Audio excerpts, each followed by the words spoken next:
Today on Conversations Aloud, we're discussing if DEI, diversity, equity, and inclusion, is still relevant in the post-Trump world. We're joined by Joseph Santana, who is a business equity and inclusion strategist and the chairman of the CDO Power Circle, a national network of senior equity and inclusion leaders that support organizations that collectively generated close to $1 trillion in combined revenue. He's also the award-winning host of the ERG Power Talk podcast and the author of the new DI and ERG Frontier, where he tells the history of equity and inclusion and reframes it as the century's most powerful business growth engine. Welcome to the show, Joseph. Thank you for having me, Hadi. It's a pleasure. Great to have you. So, just touching on that last sentence I mentioned, where you feel like equity and inclusion is the country's most powerful business growth engine. Can you just explain how is it the century's most powerful business growth engine? Because for most people, it's more of a moral argument than a business one. Yeah, no, absolutely. And I understand that. So when you look at the world and where we are today, you have a very complex society. It's demographically very diverse. And this is true of markets as it is of the workforce, even as it is of the workplace. It's also a very global society. So when you have a lot of complexity like that, a lot of your value or possibly value that's leaking away from you is hidden inside different segments in the organization. So for example, if you look at your entire workforce performance, you might say, well, our turnover rate is X for our workforce, and that is either par or higher or slightly lower than what it is for our industry. So we're either doing okay, poorly, or extremely well. But if you begin to delayer and look at the different segments of your workforce, women, people of different demographic and ethnic backgrounds and so forth, if you begin to look at that and you begin to look at your turnover from that lens, you'll notice that maybe some of those pockets are higher and some are lower. In fact, in some areas, you may be performing extremely poorly, and in some areas, you may be performing better.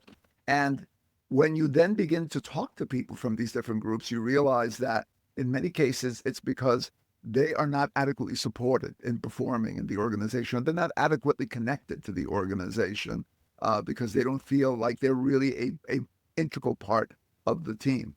And for an organization to recognize that and to address that enables them to optimize that segment, which in turn optimizes the entire performance of the organization. So case in point, very quickly, you may have an organization where women are leaving at a much faster rate than men, primarily because the maternity policies and practices don't make it easy for them to leave and then come back again. And in a large company, when you're talking about companies with 10 to 20 or more thousands of employees, a small deviation in the retention of people or the turnover can be a significant amount of money. You could be talking about 10 to 15, maybe $20 million, as I found in some examples. And by addressing that maybe 3-5 percentage point difference, you can actually close that $10 million profit hole, probably by addressing it with a solution that might cost you under $100,000. And the same is true with markets in terms of when you look at your various markets. They're made up of different pockets of demographics of people who buy for a different reason, who have different perspectives on the world. Understanding those perspectives and being able to optimize each of those segments optimizes the organization's total available market. Same thing with suppliers, the same thing with how do you get the most out of people who are working in your office versus remotely. So that is why I call it one of the most powerful business engines right now, because the world is so complex and the world is so interconnected in terms of all those aspects of business, whether your workforce, your workplace, or your marketplace, that ignoring these variations that are in there inside these different segments is something that can cost companies millions of dollars. So you're saying basically that the one element is the cost of losing people, because it's quite costly. You have to go and find the right person. There's a delay in hiring those people. So actually putting in policies that keep them, it's a good retention, reduces that cost. And that requires you to understand what kind of environment, to understand what is the issue that's causing them to leave, but what is the environment that's causing that friction that is not wanting to, keep them in the company. is because most people hear DEI and think it's about giving people from certain segments of society roles over others. Can you just kind of touch on, it might include that, but what else does it include? Yeah, so I mean, the reason why a lot of people see it that way is because historically, that's kind of what happened in the United States. Not so much roles over other people, but there was a point early in the history of the United States back in the 1900s, in the mid 1900s, where organizations started doing a lot of this work as a way of correcting past wrongs. So a lot of organizations weren't hiring as many African Americans as they could. They possibly weren't hiring as many women later on as more women were entering the workforce, or if they were hiring them, they weren't giving them upper level positions. They were leaving them in lower level positions. And so a lot of the policies that were developed and a lot of the laws within the US system that were developed to counterbalance that or to push the other way. So a lot of executives, especially those that have been around for a while, that's their orientation. That's their thinking about this. And I do cover that in the beginning of my book, the history of how a lot of these practices got started. But what's been happening in the last couple of years is that the number of people that are part of the workforce and professionally ready to take on more responsibility and to take on greater scope has increased across all these different dimensions, all these different demographic groups. And also the buying power of people from these different demographic groups has increased, increasing the amount of influence and impact that they have also on the economy. And so today, organizations that still look at this through the old lens of, well, this is helping people who are disadvantaged so that they can catch up or that they can have some of those past wrongs corrected. Those organizations or leaders who look at that are looking at it through an old lens. The new lens now is that this is actually a business advantage.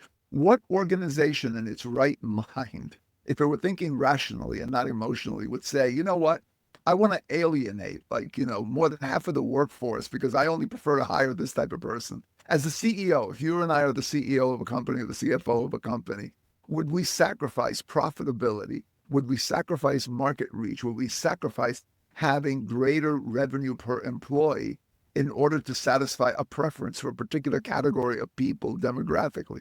That doesn't make any sense. And today, where we are today, is that is the one of the probably the strongest catalysts for some of the activities in equity and inclusion. It's actually you want to unhobble your organization. You want to make sure that every person who's in your organization is able to do the very best that they can possibly do in the service of your clients, which grows your competitive advantage as an organization. So Hadi, I would say that the reason a lot of people see it that way is because it began as something that was being done to correct past wrongs or injustices, whatever word we want to use, but it has evolved over time into something that can and is a competitive advantage if properly utilized. Makes sense. I mean, as you mentioned, the market has changed, who your consumers have changed, and their buying power, as you have alluded to, has increased, and therefore having people that understand that market or understand what a word means in a particular language, which might cause a misunderstanding about what the product is or how to market it. You require part of that segment to be part of the organization to really, portray the right message for your products, what the business is about, and connect to that people through stories or different elements of that. Yeah, it's literally you need to be able to understand what drives your market in total. And your market in total is no longer made up of a homogeneous group of people, right? So you need to be able to understand these different segments that make up your market. And they could mean millions of dollars in revenue. Like, for example, there was one tech company who essentially, as they were developing their new interface, they took some input from some of the groups that they had in the organization, and they made sure that their interface had the necessary hooks in it so that somebody who was, blind or legally blind or partially blind could use the screen reader to read the screen. And that millions, hundreds of millions of dollars to their organization just by understanding the needs of that particular segment. Uh, Companies that sell different types of products, makeup products and stuff like that, just by adding different shades to their products, were able to capture larger markets. And I know that you have organizations that listen and say, well, I don't sell to consumers. Maybe you don't, but ultimately you sell to companies who probably do sell to consumers. Nothing happens until somebody buys something. And essentially, what we're selling to is people. We're selling products and services to people. And then there are companies that sell products and services to companies that sell products and services to people. The more aware you are of the different markets of your own client, your client who has an end consumer, the better you're able to help your client to be more competitive. So this is not just for B2Cs who have to deal directly with, the changing demographics of their clientele. It's also for the B2Bs that serve those B2Cs and want to be the organization that can make their clients more competitive with their market. Makes sense. I mean, the critics argue that DEI undermines meritocracy because they view it as you're hiring based on identity or something similar rather than just skill, which can weaken a business, can weaken an institution. And then on the other side, it feels like DEI excludes a segment because it's not just based on kind of meritocracy. Do you see any truth to that, or where do you feel that comes from? It's really interesting. I think that meritocracy in itself is literally I would say it's an illusion. And the reason why I would say it's an illusion, and I invite argument on this. But the reason why I say it's an illusion is because we humans are not rational beings. We're emotional beings, and we rationalize what we do. We don't make our decisions with our head as much as we do by heuristics and feelings that we like have. to think we do it through our head. We like to think we do. There was a really interesting comment that I ran into many, many decades ago where someone talked about the 7-Eleven rule, and I can't remember their name, otherwise I'd give them credit. But the 7-Eleven rule turns out to be that the minute that you see another person, and within the first 7 seconds, you make about 11 judgments about them. We've all experienced this when we're sitting in an airplane, right? And we have one empty seat, we're traveling by ourselves. And as people come into the plane, we know that one of them might plop down next to us because it's a full flight. And we're analyzing. I mean, that's just a person comes into sight and we look at them and we notice gender, size, are they heavy, are they light, we see all these different things. And to deny that those things influence our decisions is to deny our own humanity. That's how we operate. Our brains were designed to be able to help us to survive in an environment, not the environment we're in now made of concrete and big buildings, but an environment where a movement in the grass could mean a food opportunity or instant death, by something that was looking for lunch. Yeah. So as a result of that, we do make a lot of decisions based on feelings. A couple of years ago, I did I did a program when I first started consulting. I did a program where I worked in partnership with another organization where we would give identical resumes to about 40 people in a room. We would create a backstory about how this person, they were looking at job candidates for a particular role. Each one of them was looking at this particular role, so we gave them the scenario. Anyway, these 40 people were all looking at the same exact resume, but we changed the name on the resume and we changed the picture. That's all we changed. All the details about them that were supposed to be gathered from social media and from their work history were identical. And some people rated their candidate as being amazing. This person was perfect, right? And other people rated the same resume as the person being deficient in a lot of different areas because they noticed that maybe they job hopped or whatever. Anyway, as a second part of that experiment and that workshop, what we would do is I would take everybody who had a particular candidate, and I would group them together. So the candidates were distributed among 40 people. There might be like 8 groups, 5 people per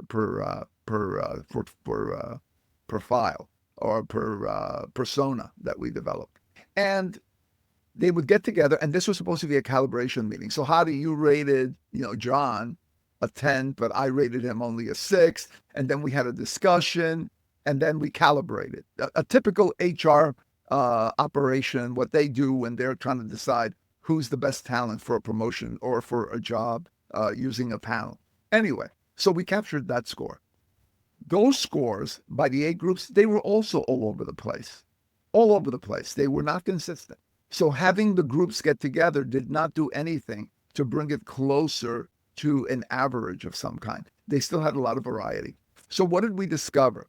We discovered when we talked to individuals that individuals rated the same profile with the same person, although the picture was different and the name was different.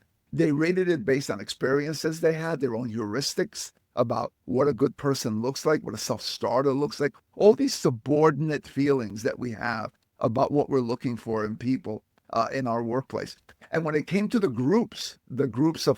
groups of 5, the most deciding factor as to whether the score would ratchet up, down, or stay the same was the score of the most senior person who was in that group. Yeah. So the most senior person's influence, if that senior person had scored high, they would have a tendency to pull up that group score higher, and maybe even up to their level or close to it. If the senior person was on the low end of that opinion, they would have a tendency to pull. So where is the meritocracy in the current system? If you took out all other elements of demographics and all these other elements, where is this elusive meritocracy when human beings are making decisions that are based primarily on heuristics, personal heuristics, and also group dynamic heuristics? Who's the power person in the group? Who has the greatest influence? So that's the first thing I want to shove aside, is that this entire argument about meritocracy is essentially based on the belief that you and I are rational actors, that everything that we do is based on knowledge and not based on feelings. It's like it's econ man, in marketing, that we're marketing to this persona who has these characteristics and is this kind of person.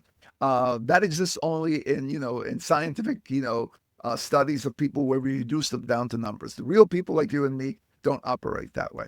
So that's first. Second of all, when it comes to looking at why people feel that DEI takes away from merit, to some degree, I have to say that is partially because in the past, as laws were created to try to change the workforce and make the workforce more egalitarian, make it more fair, and open up opportunities for more people, in all honesty, it did push the other way. It did push toward, you had companies where executives were saying things like, we want to increase female leadership at the top by 30%. I actually had people say that to me, and I asked them, are you buying another company? How are you doing that? Are you buying another company so that, are you firing, a percentage of your workforce to empty seats? Are you how are you going to do this? And they would say, well, it's aspirational. That's not aspirational. That's illusional, right? That's delusional. Yeah. You're basically making this statement to virtue signal. I'm a good company and we're really working hard to increase women in leadership. But sorry, just for the audience, why would that be aspirational? I think it would be, they call it aspirational. I call it delusional. That's like my saying, well, my goal is to be on the moon by the year 2030, but I have no rocket and I have no intention of building one. How am I going to do that? So in that case, you mean they don't have the appropriate kind of, or they already have everyone employed. So either they're going to fire a lot of people to hire just women, or they're going to expand and have to acquire another company to have the right numbers that feed into that top level. That's what they would have to do. Yeah. That's what they would need to do. But that's not something that they've thought through. All they've done is they've made this blanket statement. But when companies say things like that, when they say things like, well, we want to hire more qualified women, well, what does that say to a man? Does that say that, if you come in and you're qualified, we're not going to hire you because we're looking for more qualified women? I agree. That's wrong. I don't think that anybody in their right mind would agree that that's a good thing to do. But essentially, what they were trying to do is they were trying to positioned themselves ideologically in a way that made their employer brand look good by making these statements. I think that the way that we hire people into organizations, or when we bring people into organizations, first of all, you're not never. I was a hiring manager for many, many years before I came into this role, and before I even came into roles of inclusion and so forth. I was a line executive that ran a 300 employee outsourcing organization. And I can tell you, I have never hired the perfect employee, nor do I believe that I'm the perfect employee either. I think what you do is you look at your needs, and then you look at the people that happen to be in front of you at that particular moment, and you make a decision as to who is best qualified to do that particular job. And that's it. And you do it partially through heuristics, and you do it partially through knowledge. I think that the more you improve your knowledge, the more you improve your awareness of different forces that might be influencing you to make decisions that maybe are not optimal, the better off you are, because you can make better quality decisions. But are you going toward the perfect decision? I think that maybe that's a long-term goal, but I don't think it's something that we do. So this whole idea of, well, we want to get back to meritocracy assumes that we were there at some point. We've never been there. Mm. It's never been a meritocracy. Like I actually sat in on an interesting evaluation many years before I did that work that I described earlier with the profiles and the personas, where we were reviewing the profiles of various employees as a leadership group to determine who should be promoted or who should stay in place or who we should move into different roles. And I remember clearly we're sitting there looking at these profiles, and early on we come across this woman. She's never managed anyone in the past. She does always outperform her performance ratings, which are also subjective, but in any event, her performance ratings are good. And so everybody looks at it. A couple of us think that maybe we should give her a stretch assignment, but the majority say, no, let's leave her in place for another cycle, and we'll revisit her. She's a high performer. Let's keep her on the radar. Anyway, as the day rolls on and, we're all getting tired and whatever, we come across this man who probably, it could have been like my experiment of personas. He was almost her clone. He had almost the same performance ratings, and he had never managed anybody. And in the group, someone said, hey, maybe we should give him a stretch assignment so he learns how to supervise people. And a lot of people in the group began to agree. And I happened to be the dissenter, which everybody did not like because we all wanted to get out of that room and go home. But I turned around and I said, hey, doesn't he look exactly like her? And we decided to keep her in place, but we're giving him, an opportunity to manage more people. What's the difference? I don't see it. And so we started peering into it more. And finally, the person who actually recommended this promotion was someone who managed him, said, well, he might leave the company if we don't give him something because he's been here 5 years. And I said, well, she's been here 5 years. Do we think that she's not likely to leave the company as well, that she's just going to sit pat and wait until we decide what to do next year? And so it became increasingly apparent to everybody's discomfort that this decision was coming from a place of feeling of the supervisor who wanted to keep this person and who felt that, well, he's a breadwinner because he's a man, and the woman might have a husband. All these different things that we don't talk about out loud were coming into the conversation. So that's not meritocracy. That's and based on logic and hiring the best person and all that. To me, to sum it up, essentially, when we make a hiring decision, what we do is we have a need. We put out a request for people to come in. This is the job description. A certain number of people apply. Whether those are the best people in the world for that job or not is beyond me. I don't know. There might be somebody who's better who never showed up, right? Or whatever. And in that pool that we have, we then compare them to each other because that's all we can do. And then we decide of the people that we have available, we think this one is the best one for this particular job. Personally, I think that should be based primarily on their ability to perform the job and their potential to grow. There's a company called Top Coder that actually, when they do hiring, what they do is they put out like a test program that you can work on, and depending on who does best on that test, which is a show of skill, they basically pick that person. But even that has its external, like who has availability to these computers, who knows about Top Coder and all that. So That's kind of I hope it's clarifying rather than confusing. But this whole idea of meritocracy, it's an illusion. No, I think it is quite clarifying because you're saying, and I agree, we're assuming that we are logical people and we don't use emotions and feelings to make more than 90% of our decision making. And the research just completely disagrees with this. It's very clear that we have the feeling, we make that decision through the feeling, and then we give a reason to why we think that, we give the logic, we give the reasoning behind that, but we've already made the decision. And it's interesting. Precisely. I was looking at the research that showed even women, for example, when they are, they've got a few applications to go through, and depending on how pretty or not pretty the woman is that they're interviewing, if they're very pretty, then they are more likely to reject that person if it's a woman, and if it's a man, it's the opposite. So it's very interesting how we all have those biases, and we all walk around, as you said, judging people.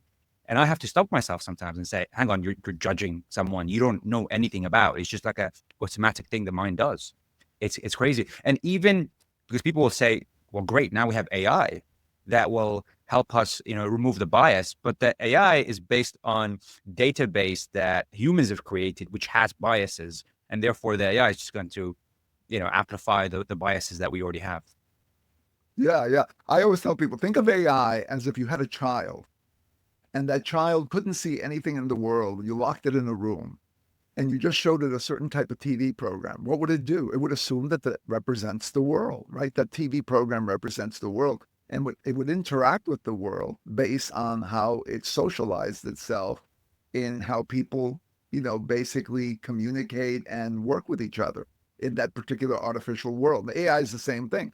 In AI, you go in there, like I think there was a famous uh, uh, example that came up when I think it was Amazon first started using AI for recruiting, and it found that the AI was literally eliminating women from the pool, especially for management ranks.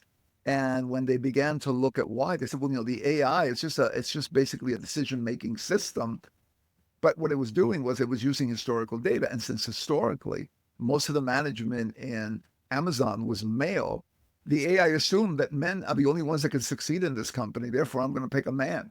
And then, no matter how much they tried to hide the gender of the person who was applying, let's say, eliminate names and eliminate anything like that, right? The system would still pick up based on language about hobbies or about certain things. It would pick up patterns that it would compare to the other pattern and say, well, this is like a more male pattern of what it was looking for. So even then, these attempts to mask these systems, to mask identities or mask demographics, they generally don't work well because these systems are really good at looking at what we might consider minutia, but they're details that are very revealing that maybe we don't notice because our attention is focused on maybe just a percentage of the things that are happening around us. Whereas this system is just taking in data. But interesting enough, I did an experiment like that a while ago. I sent a poll a couple of years ago when AI was first starting to pick up. And I asked people, especially in HR and recruiting and senior people in HR, what they thought about AI and its fairness. And over 60% thought that the AI system was more fair and had no biases because it was just based on science. So you see, there's this belief that goes counter to what research finds, which is that AI does have biases. And one more point on that, Hadi. We cannot eliminate bias completely. If you didn't have any bias and I didn't have any bias, our ability to make decisions would be reduced dramatically because most of the time we make decisions with incomplete information. So we use heuristics to fill in those gaps, right?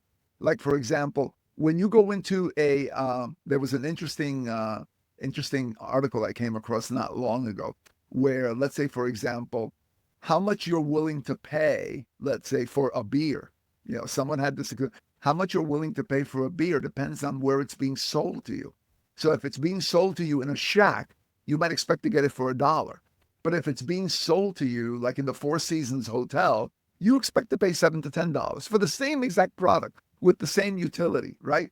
Why? Because you don't know anything about the actual beer content. You know what it tastes like, but you don't know anything else about it and its true value. you're assuming its value based on the overhead cost of the person who's to you, right?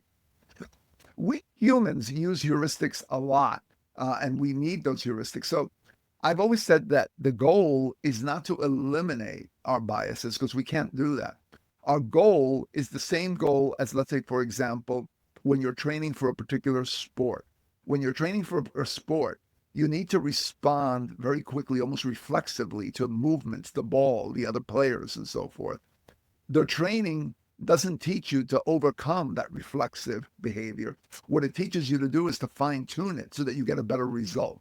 And I think as business leaders and executives, what we want to do is we want to fine tune our heuristics through knowledge, gaining a better understanding. As we gain a better understanding and we internalize certain pieces of information, like what you said before about when you look at something and you say, oh, wait, I want to avoid this bias from influencing me. That's because you're aware of it. And that by its nature changes your heuristic a little bit. That gives you the ability to make probably a better decision than someone who's blind to that particular impulse. But you can't get rid of that impulse altogether. You can only refine it and try to fine tune yourself so that you can make better and better decisions, as opposed to saying, I'm going to extract, unless you actually have a doctor remove your amygdala and some of the other brain parts, you're always going to have these impulses and these heuristics. Mm.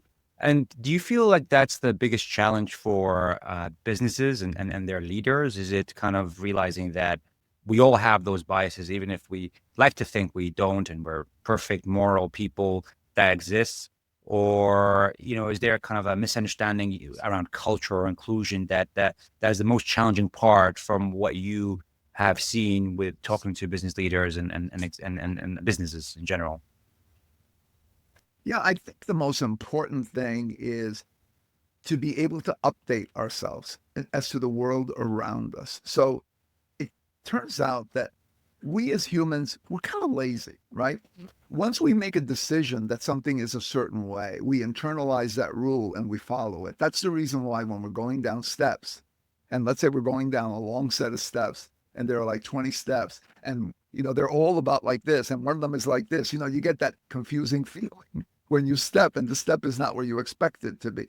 That's because after the first couple of steps, your brain automatically said, okay, I got it. Now I know the distance that each footfall has to go. And anything that deviates from that automatically breaks our pattern. But the same thing happens in business, like we're talking about with equity and inclusion and those practices. There was a time when this was done for a particular reason, and when we lived in a particular world. In the 1950s and 60s, 90% of the people who were working were Christian males with a stay-at-home wife, and that was the world that we lived in. And some of the people who were young people back then have, moved through the ranks and are now executives in companies, who sit, in an ivory tower with other people that came through that same process who were pretty much like them in terms of some of their shared history and their memories of the world.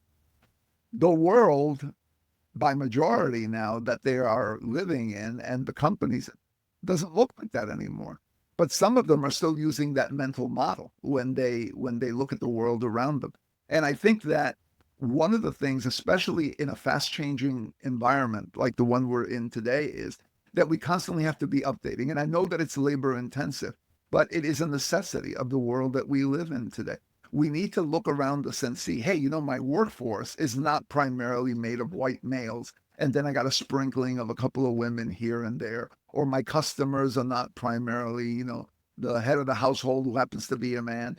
Everybody doesn't have a stay-at-home wife. Everybody is not Christian in a company. One of the things that I've always pointed out in organizations is that despite all the work that they've done to try to make people feel welcome and come into their organization, a lot of them still retain a lot of the social structures that made sense 60 years ago, but don't make sense today. Like, for example, in many companies today, if you happen to be a Christian, you get your Christian holidays off, and then you get personal time off for other things that you might want, vacation, etc. If you happen to belong to any other religion, well, you're forced to take the Christian day off because the company is closed, and you got to take a PTO day for your holiday because that's not in the package. Why?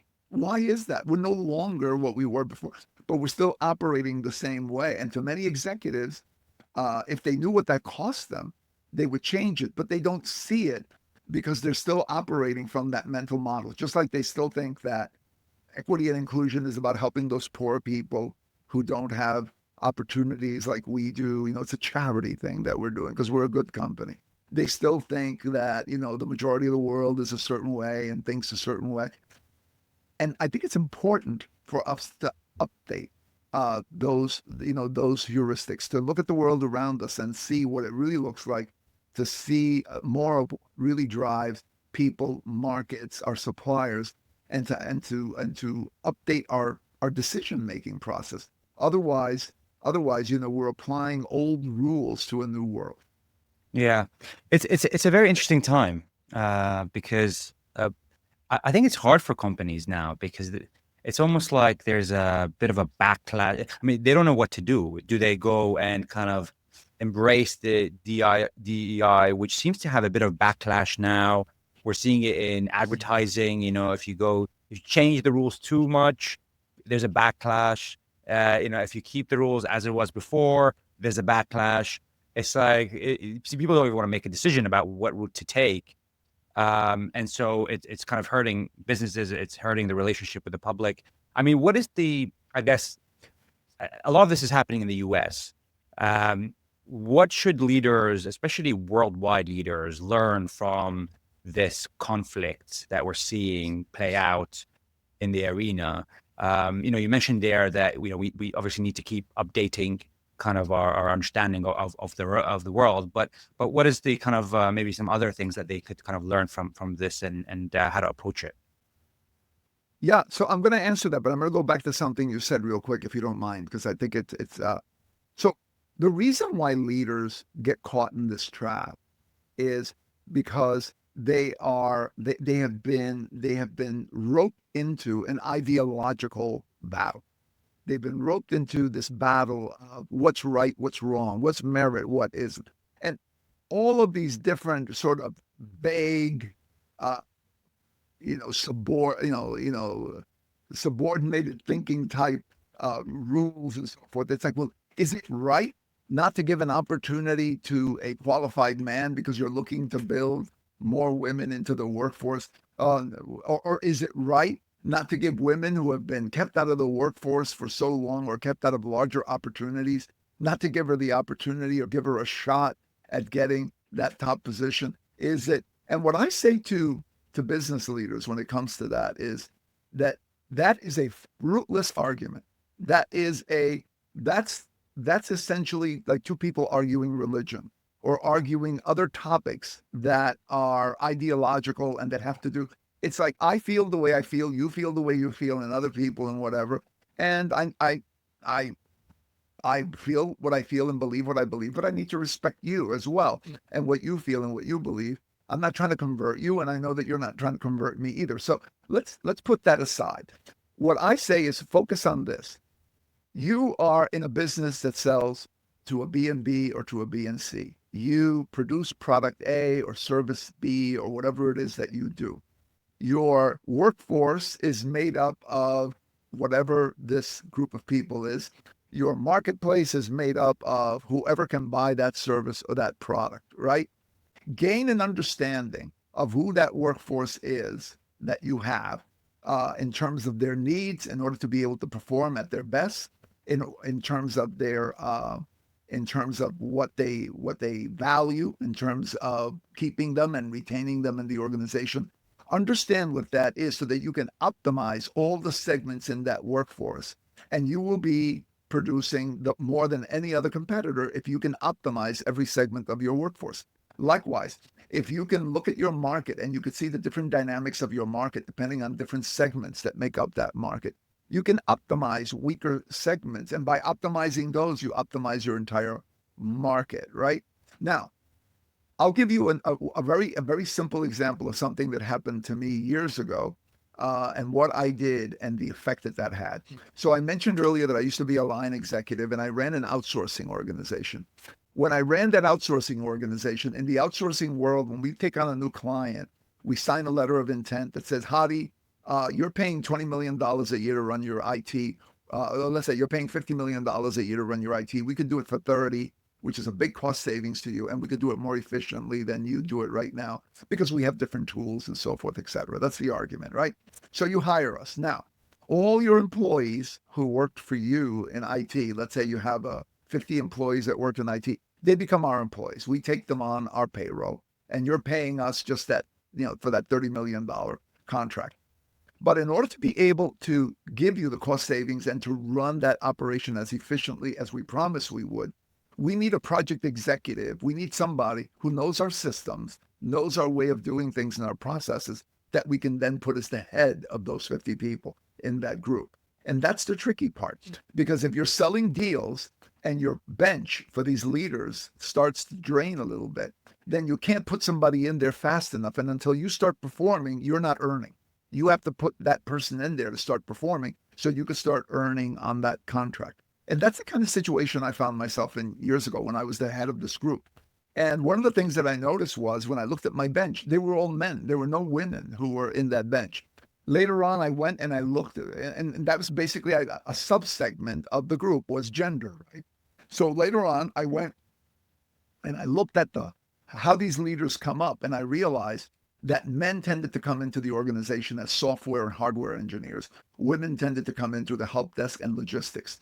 And our training programs that were designed to prepare someone for leadership were designed in such a way that they gave them financial background, they gave them project management background, and they gave them a view of what the company did on the logistic and help desk side. There was no corresponding module that taught someone that was on the logistic and help desk side what was happening on the technical side. It was assumed that people would already know that because most of these leaders already came from the technical side. So all we did was we invested in a program that essentially became a replaceable module. So if you came from the help desk and the logistics side, we didn't give you that module. We gave you the module where you learned about the technical side. And the number of women that were now qualifying for leadership began to increase. My bench began to get fuller, and our revenue went up by 17%, which in that particular market was a significant multi-million-dollar amount. But at the same time, what happened was we created more opportunities for women as a byproduct, right? So there was a social good byproduct, but the primary focus I had was on improving the business. And I used that example to convey what every business leader should be doing. Look at your organization, have your organization segmented out by someone who understands how to do that, and have them optimize those segments. The social good, whether it's creating more opportunities for women or creating more opportunities for African Americans or Blacks, creating more opportunities, that will happen as a byproduct of creating a better, more effective organization. Get out of the argument about, is this right? Is hiring more women right?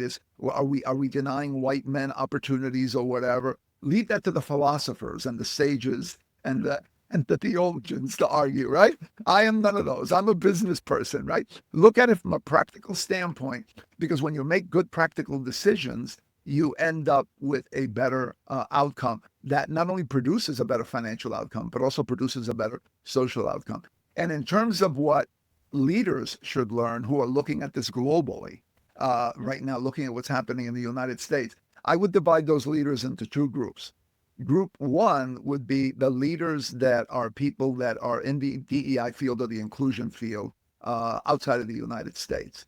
In some of these companies, I think the UK is probably one of them, because of certain laws that exist. They're still the same as they were before the United States made the changes that they made. A lot of these people do not feel the need to address business needs directly because they feel like, well, no, we're doing this because it's the right thing, and my CEO believes this, and the law says that we're supposed to do this and supposed to do that. Learn from what happened in the United States to people that were in that same job who had that same belief. Laws can be changed. Laws can be changed. Perceptions and the beliefs that people have change and evolve over time. What today is considered to be, oh, this is a great idea, tomorrow might be, well, that's unfair to this particular group of people. So my advice to them is, don't wait for what happened in the United States to happen in your country. Anchor what you're doing to producing business results, because no organization diminishes the job or cuts the investment or pushes out the door the person who's helping them make money or be more efficient, right? The minute that you align yourself with the business, you are standing on a bedrock now. You're standing on a much stronger position than if you're relying on local laws and politicians and the perception of people to maintain your position as viable. And for executives who are on the other side of the spectrum of this, I would say learn from what the United States executives are learning today, which is that the reason for having these practices is not just because we're trying to check the box and make sure that we're doing the right thing. They are vital to the ongoing sustainable performance of our businesses in a world that's increasingly becoming more complex and more global. There were companies in the United States that were already approaching this from a business standpoint, as I was when I was working inside a company years ago. But you could count them on one hand, right? And the majority were doing it for social justice reasons and all these other things, which now they've had the rug pulled out from under them, right? So the companies that were doing it for these other reasons, I mean, they could change the name, they could do something. They're still doing the same thing because it makes sense for their business, and no one's going to do things that hurt their markets or hurt their ability to perform. The ones that were doing it because the government said to do it or they wanted to look like they were a nice company, they're lost. They don't know what to do because they're caught in the middle of now this ideological battle. Whereas in the past, if you did this, it was unimpeachable. No one was challenging you. If you didn't do it, they said you were a bad company. Now, as you put it before, if you do this, they say, well, you're being unfair to Group A. And if you do the other thing, well, now you're being unfair to Group B. They're caught in this ideological trap. So my advice to leaders in global companies outside the United States is start focusing those efforts on things that are financially and business impactful for you that create some social progress as a byproduct, but with a clear focus on the business so you don't get caught in these ideological traps. Awesome. No, that was great. And just to kind of re-summarize, the connection to the business growth is, you mentioned one, that given that we have a more diverse audience, more diverse consumers, having a diverse team allows the business to better understand the consumer and how to target and supply or provide the best possible product to that diverse consumer.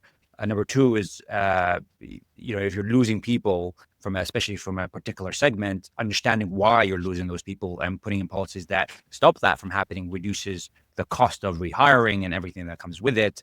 And I guess three is, especially in countries like the US or the UK, where you attract a global talent of the best of the best. They come from all around the world, and you have that power. It's an amazing benefit that the US and the UK has. Well, then you're going to attract people from diverse groups, and you need to understand how to motivate those people in the best possible way and create the best environment for them to become their best in their performance, and obviously that results in higher revenue. Absolutely. And interesting enough, I don't know about the UK, but I know Accenture did a study in the United States. I think it was about 3 years ago or so, where they found that in the United States annually, companies collectively lose about $1.04 trillion as a result of exclusion. And that exclusion shows up in lower revenue per employee. It shows up in higher turnover costs, excess turnover or unwanted turnover.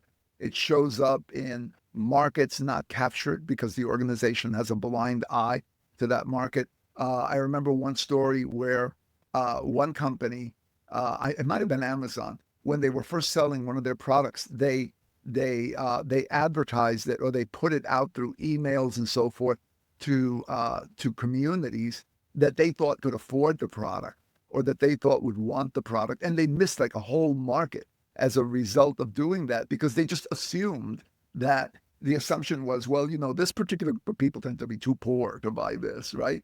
And yet those dynamics have changed, and that market has the money to buy this. So they were ignoring a market segment based on an old heuristic, right?